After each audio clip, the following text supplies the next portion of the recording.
Howdy y'all, DJTJ here at RollToWound.com.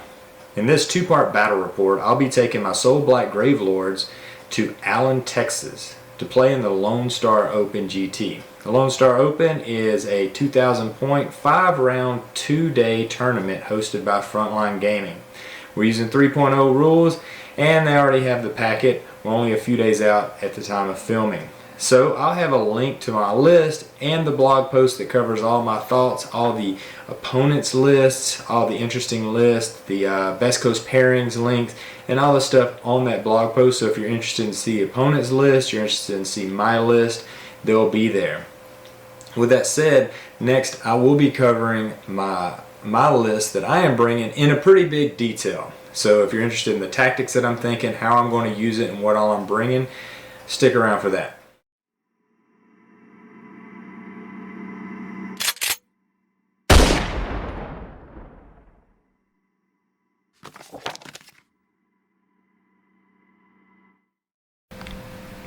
Here we have the army list I'll be taking. We're taking Soublight Gravelords, obviously. Legion of Night.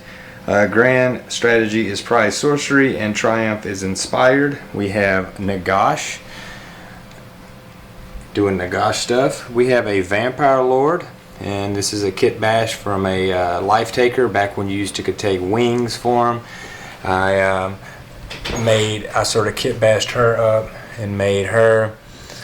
She is the general and takes Terrified Visage, so the -1 to hit. Also has Amaranthian Orb and Pinions on her. I took a Spell Lord for the Warlord Battalion. Warlord Battalion is the 3 heroes and 1 unit of zombies. I also have a Necromancer with Morbeg's Claw and Overwhelming Dread and Fading Vigor are the 2 spells. This unit of zombies here are in the Warlord Battalion to complete it. The other 3 units are Hunters of the Heartland, and you have the Grave Guard here. And just a note on the other units, two more 20 blocks of zombies and the 20 block of Grave Guard. These guys, these are my old fantasy zombies. Fantasy Grave Guard. So they're sword and board. I probably would prefer great weapons, but this is what I got, and I'm gonna roll with it and see how it works. Also, they've been rebased. They're about an average paint, good tabletop quality paint.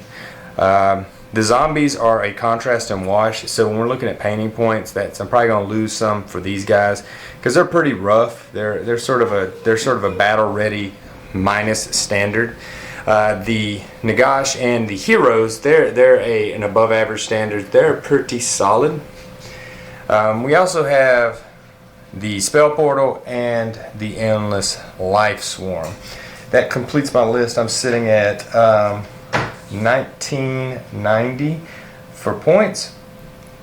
And let's just talk real quick because I've had some comments in the past talking about tournament lists and how I want to run them, what I want to do. This list is pretty straightforward and pretty simple. I guess I'd say that. You have Nagash that is going to be buffing the whole army, so everybody's going to be Battle Shock immune. They're going to be re-rolling 1s to hit and re-roll 1s to save. He's got the Spell Portal for Hand of Dust. That's 90% of the reason I took it, to extend that range. So he's the one that's really going to be causing a lot of the damage output. He's going to be there to buff the army control, hold objectives, take out enemy units. The whole army is basically there. He's supporting them, but they're there to support him. As far as tactics with him, the Life Swarm is there to keep him alive, to keep any units, bring back a few more extra models. But he's really there for Hand of Dust to take out the big baddies on the other team to try to give us a chance to win.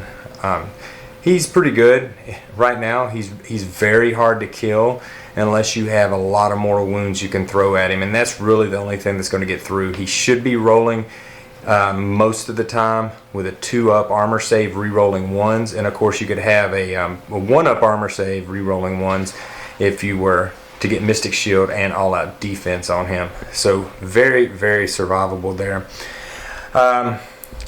Other than that, these zombies, these 2 units of Hunters of the Heartland zombies are going to go on the board. They're either going to screen, they're going to sit out in front, they're going to take objectives, they're going to hold objectives. That's their main purpose. I would like them to be able to do some wounding, but that's not really the main reason I'm taking them. The other unit of zombies, what I plan on using them and how I like to use them is either an outflank with Legion of Knights, or putting them in the grave. The whole point of these guys is to give me some flexibility on, threatening backline objectives. The enemy's going to have to account for these guys if I put them in the grave or if I put them off the board. So they're going to have to be accounted for, or the enemy will, my opponent might totally forget they're there, and then all of a sudden turn 2 they pop up on the objective. So that's sort of their use. The Grave Guard themselves are sort of my damage dealing unit besides Nagash, and just by themselves they do okay, but I'm trying to get some synergy out of the Necromancer casting Van Hell, so they attack twice, and also the Vampire Lord using his command ability to give them an extra attack, or if he's not around or maybe ranges or things that are happening, you can always do all out attack, things like that. But they're also there to sort of be a little bit of a hammer unit themselves. So while Nagash might be stuck on one side of the board, hopefully they can also handle their own business there. So that's what it is. I have probably 20 more zombies that I'm bringing also, that are just if I do manage to kill things with zombies, to bring back extra models.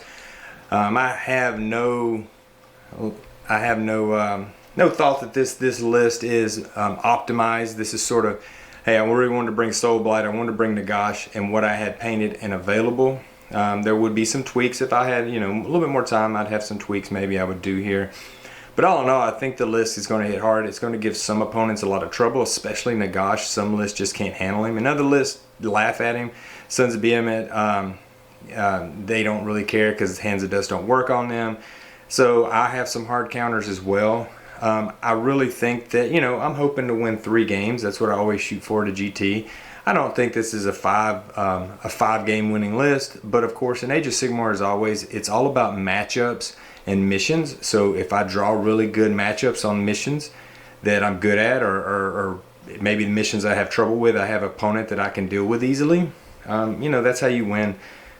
But the big thing is I'm trying to do at least 5 Hands of Dusts over the next 2 days. So let me know in the comments, what do you think? How many Hands of Dust do you think that I'll get off? I'm going to put the over-under at 5. That's what I'm shooting for. So am I going to go under 5 Hands of Dust, over 5 Hands of Dust? There's 5 rounds, so all I have to do is do 1 per game to get it. That's what I'm shooting for. Also in the comments, let me know how you would use this list or a similar list, how you would build around these guys and how you would use them on, even certain missions, or what you see the synergies here are. So let me know.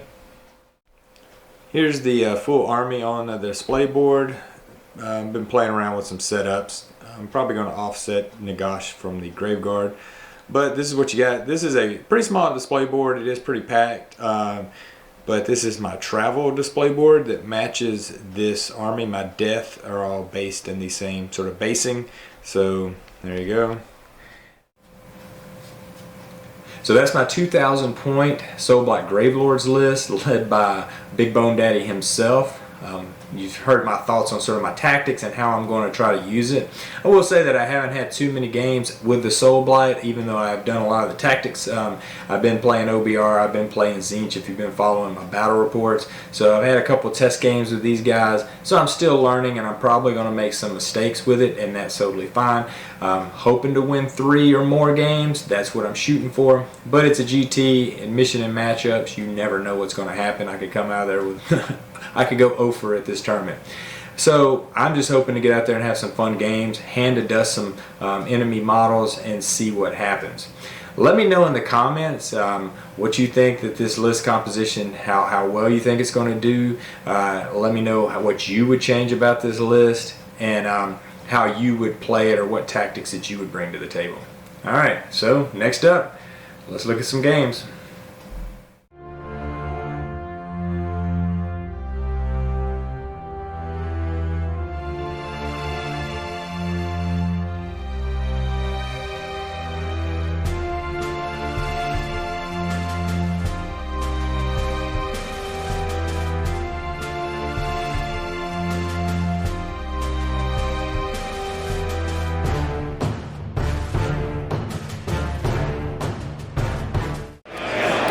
first game playing First Blood against Cliff.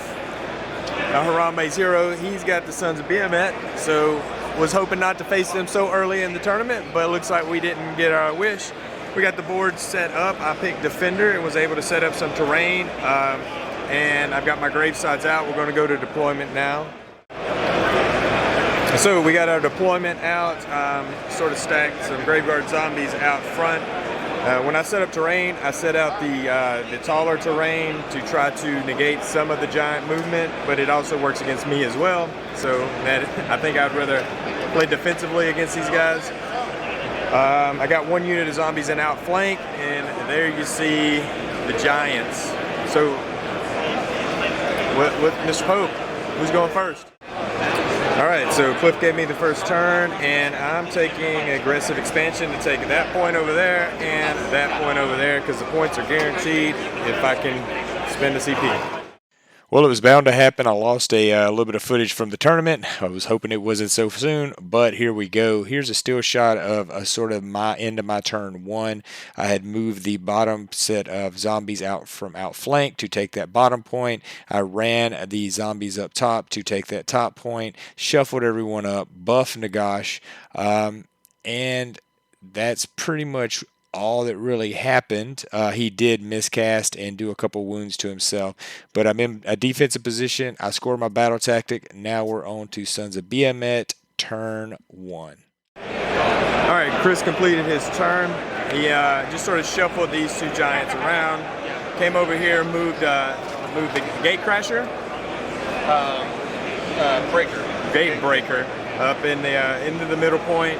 The two littler giants, one failed his charge, failed it with a reroll again. This guy came over here and did about 14 or so wounds to the zombies, but was able to take the point. So he was able to complete his tactical objective, and he ended up with 5 points. So we're tied up going into the round, and it's going to be I don't have anything else to bring out, so it's a roll-off. All right, I got a 5, he got a 2. I'm going to take it. We'll come back after my turn is over. All right, finished up my turn. I managed to get 6 victory points because I control 2 objectives, one more than my opponent. I killed both of the little giants over here. One was a hand of dust, first hand of dust of the tournament. The Graveguard took out the other one. I debated long and hard on bringing Nagash up, but I have to start putting some wounds on him, so he moved into combat. I super debuffed him with Fading Vigor, Decrepify, Overwhelming Dread. Nagash has a 2-up save for Mystic Shield, and he went all-out defense, so in return swings, the giant only did 2 wounds to Nagash. The other zombies shuffled up, so the score is 11-5 going into Sons of Behemat. Turn 2. I also casted Emerald Life Swarm over here and healed up my vampire that he had shot his last turn. So Moribeg's Claw was placed on the ground to give me pluses to cast, so that's where we're at. Good luck. Alright, end of Sons of Behemat turn 2. I was very concerned with the hole I left for his general to make it through to Nagash. But luckily I remembered to redeploy, and I was able to redeploy those zombies 6 inches, and they got in the way. So he wasn't able to get double on to Nagash. Nagash did take 6 wounds or so, and the gate breaker's down to 5, or the Great Crasher is down to 5 wounds remaining. Luckily, I will say that the rolls went my direction because those 2 units of zombies are still alive. So that is a good thing. Going into priority, turn 3. And he's got it, and he's going to take it.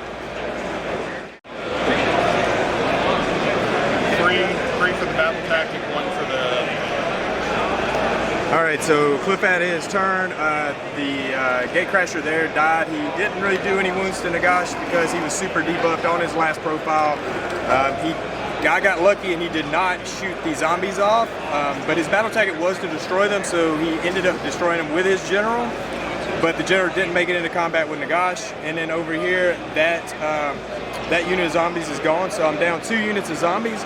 However, I did burn the point that was under him, so he was only able to get 4 victory points this round, 1 for holding a point, 2 for completing the tactical objective, and 1 for doing it with a monster. So we're moving into my turn 3. Alright, so into my turn, there was no combat, there was a bunch of magic. I used, for my battle tactic, Ferocious Advance, and I moved all 3 of these units from that point over here. I got super lucky because I had to make some good rolls because I kind of miscalculated. This zombies ran, sort of blocking off the center, and then Nagash fell back a little bit. I did take the point, so I got 1 for holding a point, 1 for holding 2, 1 for holding more, 2 for completing my battle tactic, and that's my turn. We've got 3. We got Fading Vigor, Decrepify, Overwhelming Dread, and Prison of Grief on his general. So let me calculate up points because I did kill a couple of monsters this game, so I gotta go back and look at that real quick. Okay, so we're going into turn 4 priority. At 17-14 right now, and here's the roll. He's got it. I will take second. And he's going to take it. You're going to take second? Take second. You're going to take second. I'm going to go first because I'm guessing he wants to burn that point. Smart move by him. I was hoping he would forget. It's one of the few times that I wanted to actually go second in this game. So all of my buffs go down, and we're going to have to start working this. I'll have to see what that I could do to try to complete. The battle tactics are getting thin on what I think I can do, so we'll see. So into my turn, I moved my guys over here with some runs and opinions to get them in his territory to give me my tactical objective. I scored 1 for holding a point, I scored another 1 for holding more than him, and I scored 2 more for my tactical objective. That adds 4 to my total. I did get Van Hale's Dance on those, and his general is debuffed once again, and he's got 11 wounds on him, but I did not charge in because I hold the point at this time, and I'm just going to hang out and let him take the initiative on that. Yeah, 9-3, but All right. you multiply that by 100. So we're finishing this up. He took the priority roll, and basically it came down to us talking it out because we're out of time. He had to kill Nagash. If he killed Nagash, then I would have to kill his general. That was not going to happen really if Nagash was gone. 300. So there we go. Game's over. Very good game with Chris. We're going to do score, and I'll come back right after. All right, we didn't capture the end of his turn 4. We were pretty much out of time. The judges were coming over saying time, get stuff submitted. So he just sort of wrapped that up pretty quick. If you can see from this picture, this is pretty much the end of game state that we're looking at here. There are a couple Graveguards still holding his general in place, and that's pretty much what saved me because he won the priority roll going into turn 5. And we talked about points. I was up on points, and the only way for him to catch up and win was for him to kill Nagash. And if he did that, the only way that I could catch up and then win would be to kill his general, which would not happen what was with my 4 models left on the board. During his turn 5, he wasn't able to get those Graveguards freed up, so he had to charge in with his other giant. I did a tactical redeploy. I rolled a 6. I got behind. He made an amazing charge roll, still got into combat, but wasn't able to finish Nagash off. I had some really good rolls go my way. Well, the first battle was very long, and that was a good battle. It came down to the wire with Nagash. I almost got out of it with a good roll on a redeploy. I think rolls went generally my way this whole game. So we got 1 hand of dust, and we won 1 game. So I've only got 4 more hands of dust to do, and win 2 more, and I'm happy. And then we go home a champion in my mind. But thanks, Chris. Appreciate the game. Look, all the heroes are here. Sorry, guys. So there we have a game 1 win and a game 1 hand of dust. So I'm on track for everything that I was hoping to do for the tournament. I want to say a big shout out to Cliff. He is a great opponent. I know him here locally. We played in tournaments against each other before. He's a really nice guy. He always has a fun list, good, well-painted list. He's part of Harambe's Heroes, and those guys are always fun to play against because they're always bringing either very, very fun and unique lists, or they're bringing hard-hitting lists. And you know when you're playing Harambe Hero guy that they're going to come at you, and you got to bring your A game. I think I was pretty fortunate with some of my rolls early, and I think he sort of rolled under average at times, so that really helped me out. But as far as playing the Sons of Behemat, I was not excited to see him this early in the tournament. But I used terrain to my advantage. I was able to set up my terrain in ways that sort of made lanes, blocked out areas. Because talking to Sons of Behemat players, they all tell you that the biggest mistake that you can do against them is to sort of piecemeal them. You want to focus fire giants down, and once you get 1 or 2 down, it's going to be hard for them to catch up on points. So that's the advice they've always given me: focus fire the giants, and that's what I try to do, is sort of control one side of the map and start working my way over. Biggest tactical error I made is not withdrawing Nagash a little bit early, and then later rounds he was really no reason for him to be in the center that close. I could have moved him back a little bit further. If I would have done that, there would not have been any worry in turn 5 about him getting killed and me losing that round. So that was my big mistake of the game. We made a rules error in this game about the seismic shift. We ended up removing 2 of the objectives, and that was an oversight by both of us. And in fact, that's the way I had been doing it for a while, and then I went back in a later game and reread the rule and realized, like, oh, we have done that wrong. So no fault on either one of us. I don't think it didn't affect the outcome of the game for anyone, I don't believe. So you know, these things are going to happen, especially with the edition being as new as it is. And at a GT, there's a lot going on in our minds, so mistakes are going to happen, and there's no fault, I don't think, on anybody on that. With that being said, we're moving on to game number 2 of day 1.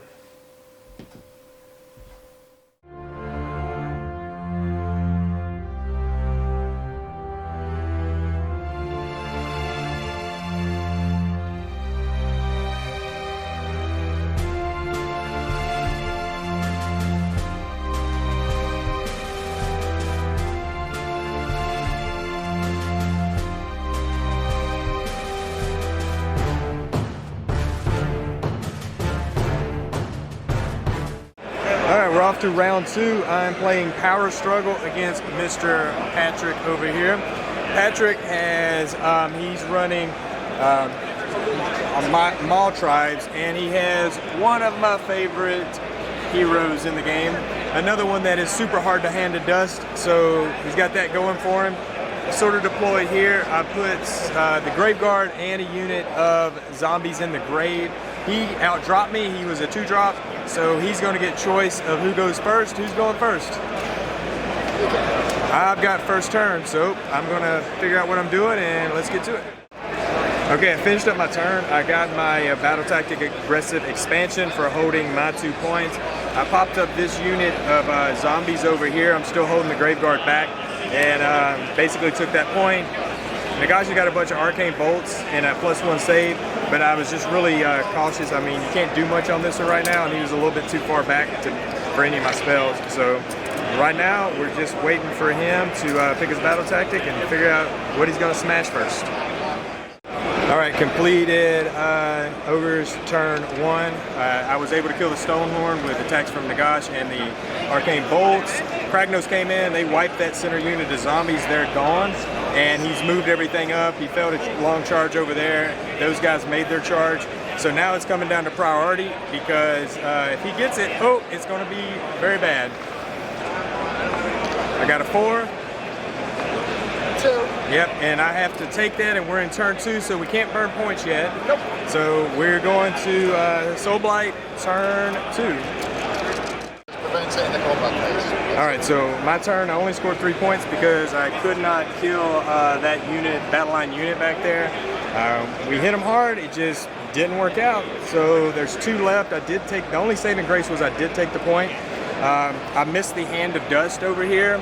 I loaded Nagash up with a bunch of arcane bolts and hit them guys, but they're still standing. I fed a unit of zombies to Catacross to hopefully hold him, because now he's going to have free reign to do what he wants.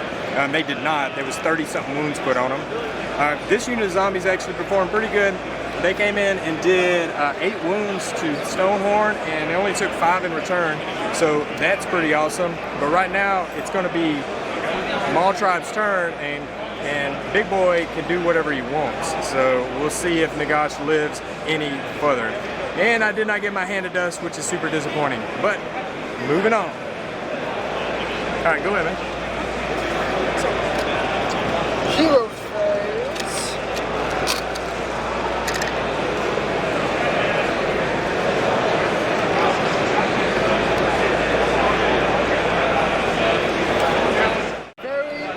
Well, this turn I can't say it went in my favor a little bit, because if you notice here, Nagash is still alive. Kragnos he rolled a Snake Eyes on his impact damage, and he only did a mortal wound to Nagash.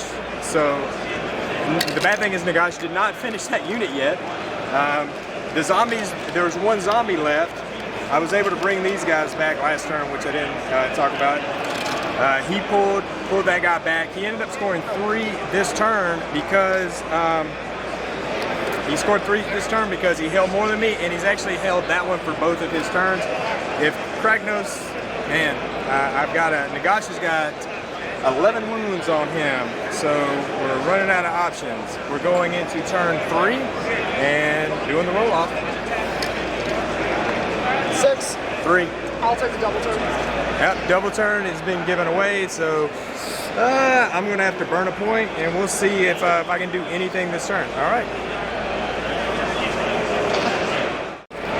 End of his turn, Kragnos did kill Nagash. It was actually pretty close. I mean, off the mace, he snuck enough wounds through to get him. We didn't even roll the rest of the profile, so it might not have been that close, but it felt close in my heart. These guys moved up. They didn't charge because I did a redeploy over here. I'm still holding this. He ended up pulling 7 points for the round, so that puts him up to 13 to my 7. It's probably going to be a loss at this point, but we will try to salvage as many points as we can for the game. So going into my turn 3. I did get the secondary. So into my turn, I wasn't able to do much. I did hold this point. I popped out with a Graveguard, but they failed their charge with a reroll. And my Vampire did jump over with Pinions to take the center point, so I was able to do my battle tactic, which was to take that point this turn. We're going into 4, and I don't know what to do at this point. I think if I win the roll off, I can do something, so that's what we're hoping for. So let's roll it off.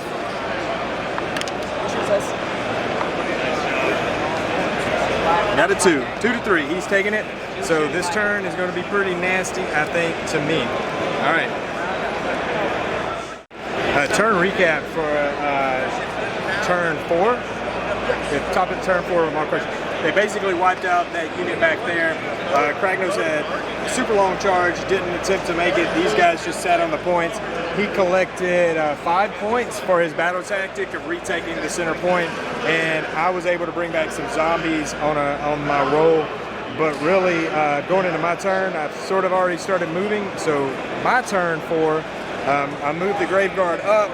This Vampire is fixing to move, and my Wizard is now in Monster, and he's doing Monster's Takeover to that point. So we'll see if I can get any points this round.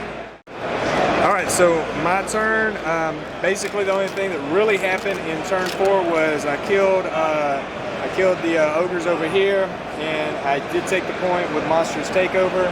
So I scored 3 for that, and then pulled that for 4 total. And we're not, so I don't have more than you because you have 2 and I have 2. But I did hold 1 for more than 1 turn. You are currently holding that for 1 turn. And I only held that for 1 turn, so I only got 1 point for that. I got 2 for my battle tactic, so I've got a total of... I thought you got 3 for battle tactic because you did with the monster. Is this one allow you to do Monsters Takeover? Oh, no, I'm sorry, Nope. You're right. No, Monsters Takeover, I only get the regular 2 for that, so I should have got 3 that turn. So we're going into a roll-off for turn 5, just because the way the tournament works is I'm pretty much almost tabled. But the way the tournament works is that we have our primary objectives and stuff like that we need to keep track of. And if he can do it, he can do it. So we need to We need to talk it through and see what happens. All right, so me and Patrick talked it out over here. Here's a shot of the final battle sheet, if we can get it with no glare. He ended up with 26 total points, and I ended up with 19. We sort of talked out that last round 5 because we know what we're going to do and it was going to run out. He took the center point, I ran with these 3 units, and that's it. So I ended up scoring, as far as the tournament points go, a little bit. Patrick did a pretty good chunk. He was 7 victory points, or 7 spread of 7, because there's a chart which will be in the description that you guys can reference to see how the points and scoring was done for this.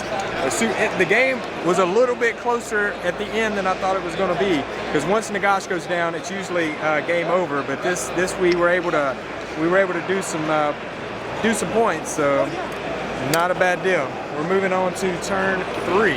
Oh, and no hand to dust this game, so didn't meet that criteria.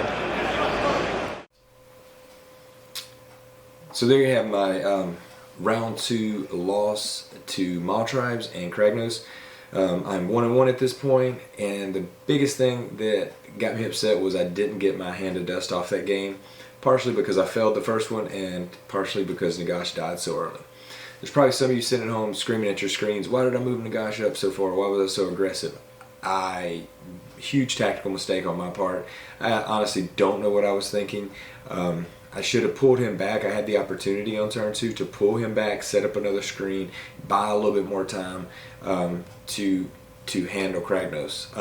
I did learn a lot from this game about how to sort of play Kragnos with Maw Tribes and how to sort of screen things off a little bit better. Your Graveguard is your best bet on taking on Kragnos. You need to get the charge on him, and they'll pretty much take him down. Nagash in my test games has not been able to kill Kragnos in one go, even with full load of arcane bolts, mostly because Kragnos rolls.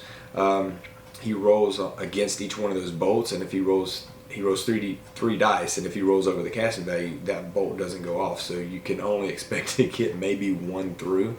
So you couldn't bet on that. So like I said, that was my big tactical mistake. I was actually kind of pleased with how I did after that, because I was able to keep the game pretty close, continue to make my tactical objectives and keep the points, you know, even though it was a loss in the tournament format. I kept everything a little closer. Patrick was a real fun opponent. He was real nice. He was very gracious, and it was a good game. And like I said, if nothing else, it was a really good learning experience of how sort of this list worked and how I need to play it differently. So we'll see if in later games that comes into effect. So that does it for part 1 of the LoneStar GT battle report. I'll be coming back in part 2 to finish up the last 3 games and give some closing commentary. So please be on the lookout for that video in the coming days. Thanks for watching, and y'all be good.